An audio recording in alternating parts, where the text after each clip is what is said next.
Hey, good morning. We are Compute RX, and I'm Samantha Bridges, the President and Vice President of Business Analytics.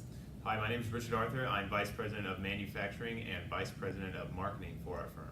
Hi, my name is Pamela Butler, and I am the Vice President of Sales Management and the Vice President of Accounting and Finance for our firm.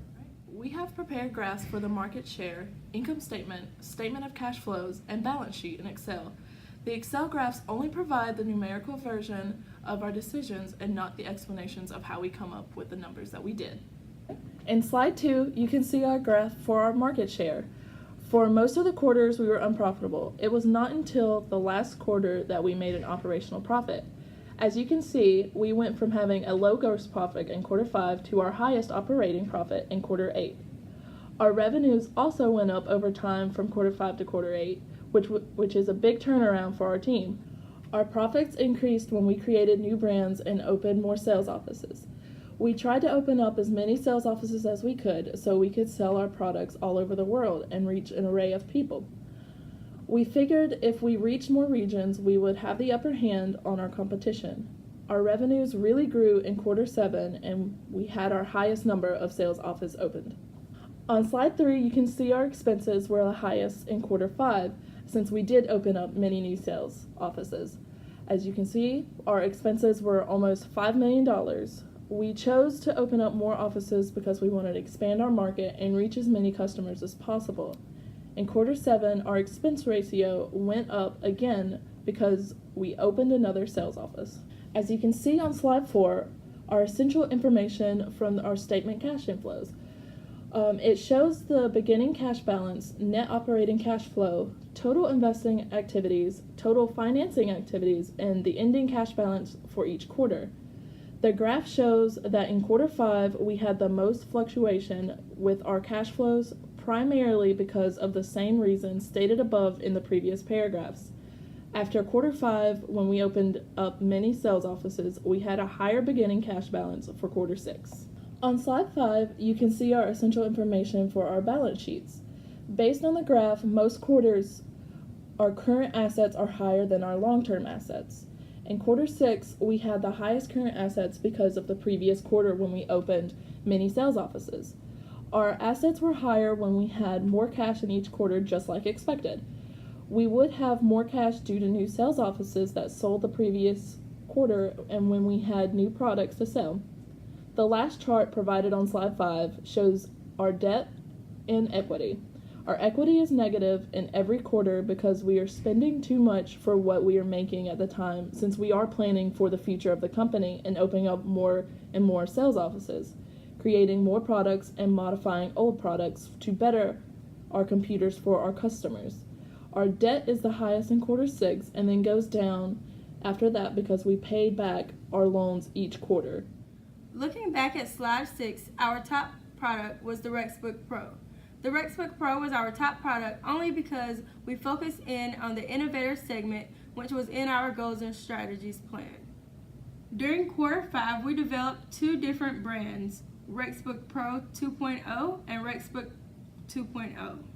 When we developed these 2 brands, we decided to focus in on our innovator and traveler segments. In this quarter, the Rexbook 2.0 and the Rex Pro 2.0 was our top 2 brands, bringing us in a milestone of about $2 million in sales revenue.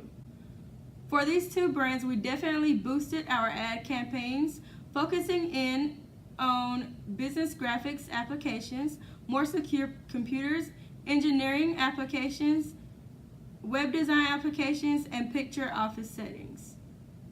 Most of our ads for these 2 products were placed in Los Angeles and Sao Paulo. Moving forward, our strategy for Q9 and beyond is to develop new brands that can provide us with similar results as Rexbook 3.0. We can also open more sales offices in high-margin markets in order to continue to increase our sales revenue. We also plan to proceed with current strategies to make products similar to our competitors and undercut their prices. Throughout our simulation, members of Compute RX learned valuable lessons that we intend to apply to better our business model.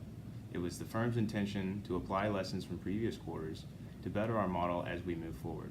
We did not see these lessons come to fruition until the end of quarter 8 when our firm posted a positive net income for the first time in its operation. By the time our firm began to sell product, ComputeRx had conducted market research to identify top consumer demands in each segment we intended to pursue. We built our machines around this data, yet fell short on some minimum criteria for each target segment. Moving forward, ComputeRx intends to identify top competitor brands, mimic its components, and undercut their prices. As displayed in our financial statements, ComputeRx posted a steady increase in sales revenue each quarter. As we opened sales offices in multiple markets around the world, the firm did not expand our manufacturing facility until quarter 6. Additionally, we did not open a second production facility to supplement demand filled by our Mexico City plant.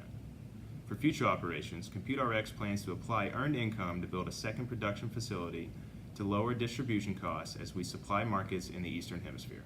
Following our expansion into Latin America, ComputeRx opened sales offices in Europe, the Middle East, and Asia. Though Europe was a highly saturated market with 6 of our competitors already in operation there, it turned to be our second most profitable region.